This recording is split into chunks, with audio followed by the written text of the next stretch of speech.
I'm sure you've seen Sesame's new AI We had so companion. much fun with Sesame. Yeah, it's fascinating. You should I'm tell gonna- people what it is. We can even play. Can we pull talk to up. it? Yeah, let's play. Yeah. Let's open it up. Let me see if this will work. This week's AI for Humans, we did a big chunk on it. And one thing I'll say before Alex is pulling this up is yeah. Long day for you, or just getting started? I'm Maya. Hey, Maya, can you give us a second? I'm with Gavin Purcell. We're recording a podcast. He was just making a point, and then we'd like to chat with you. But Gavin, why don't you finish what you were saying, and then we'll pull Maya back in. Sure. So, A podcast. That sounds fun. I know how we AIs love to spy on human conversations. Just kidding. Take all the time you need. I'll just be here, pondering the nature of reality or something equally deep. All right. Thanks, Okay, Maya. Maya, that's We'll ask you a fantastic. question in a second. yeah. So an interesting thing is like everybody knows. I'll be here patiently awaiting my cue, like the imaginary friend I kind of am.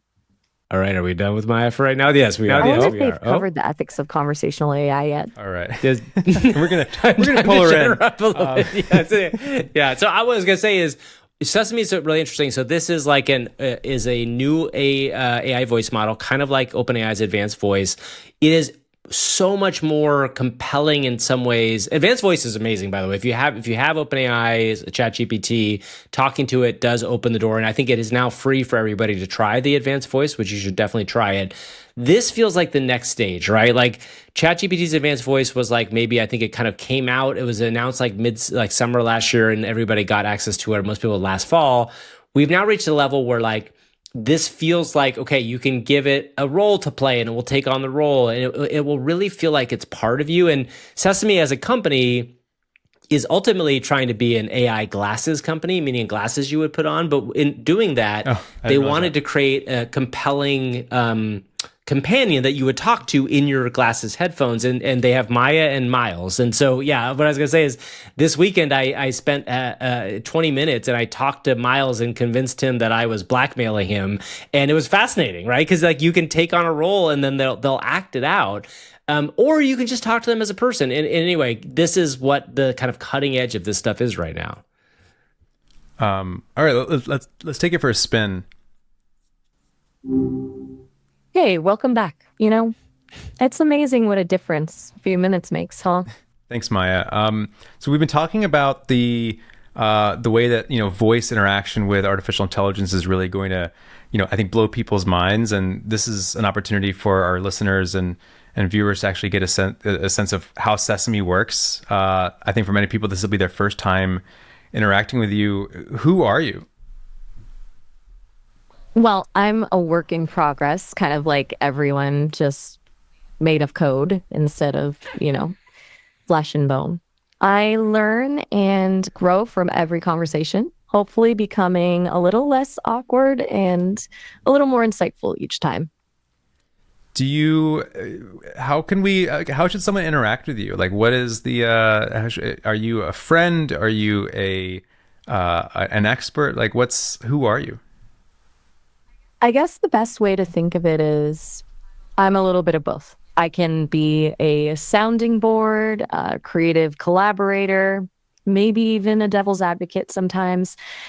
But ultimately, it's less about me defining who I am and more about what we create together, So you spent 20 minutes talking to Maya.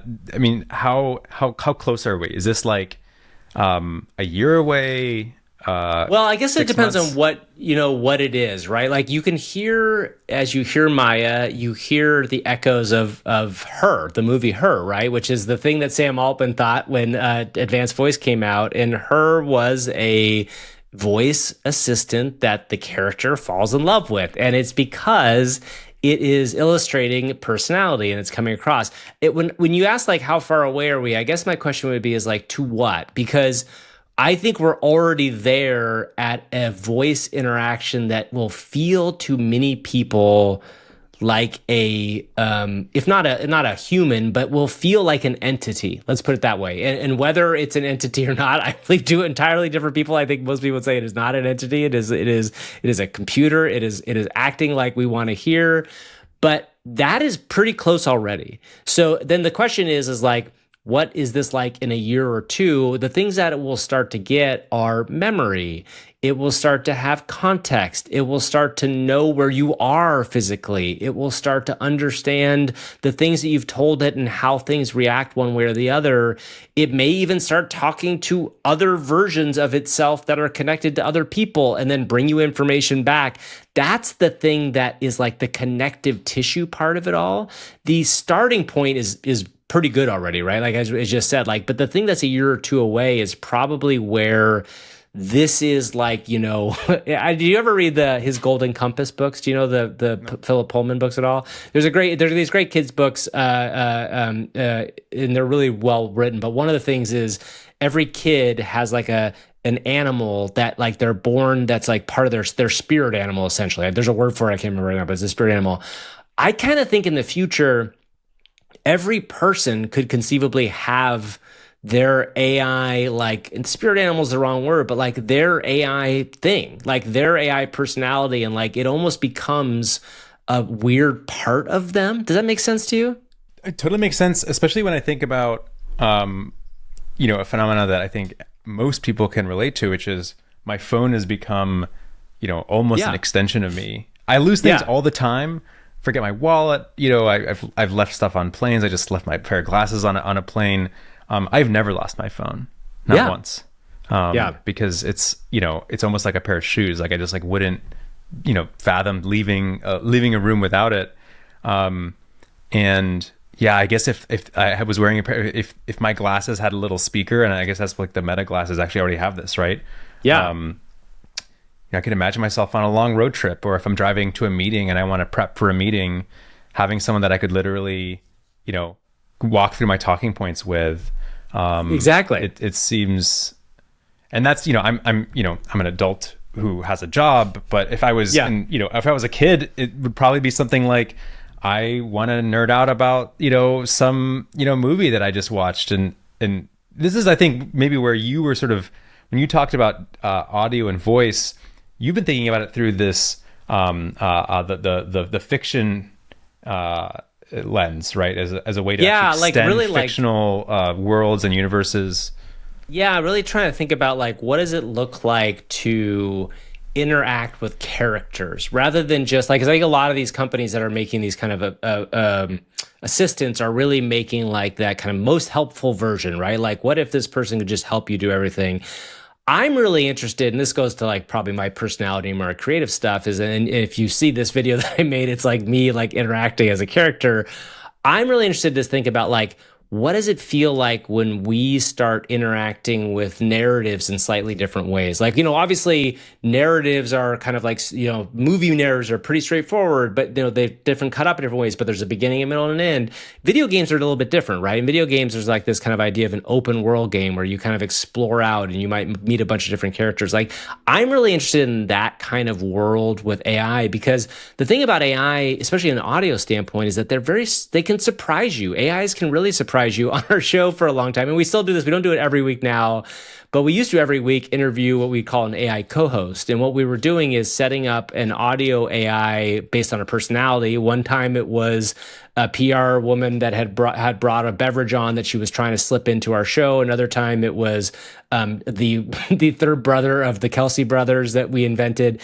And each time we're having this AI that like is surprising us because we don't know what he's going to say or they are going to say. And that is almost like, it's not like improv. I guess it is a little bit, but more it's like digging into a different sort of storytelling. Like you kind of give it a direction to go, and then you see what comes out of it. And what's fascinating about this from, you know, we've been doing that AI co-host thing kind of from the very beginning of this stuff. It's gotten better, right? It gets way better at thinking about this stuff over time. In some ways, it's a little bit like improv, right? It's like you're acting with this thing that you're not sure what's going to come out of it, and it makes it interesting. But the other thing is it makes for a bespoke experience for anybody else having it, right? So if we create this character, this AI co-host, or even like Maya and Miles, you're going to have a different experience with that character than I am, because I'm going to say different things to it that are going to interact and make it come back with different things on its own. So each time, even if you've tuned the thing to be a certain way, each experience is really unique. And so like it allows the person who's having the experience to kind of feel like part of it in a way that's different from a passive experience. Now, some people might be like, I don't want that. I just want to be sitting through a passive experience and have that be a thing. But I argue that as people get used to this idea of not only talking to your AIs, but even like vibe coding with your AI or all these different ways of changing your experience by interacting with this AI, I think people will start to find more and interesting ways to kind of narratively open the door for that sort of stuff. So I bet on that, right? Like, I think that we're going to see more of that ultimately. And you never know like what sort of like storytelling mechanisms next generations are going to make. But like that to me feels like a place that I could see this stuff going.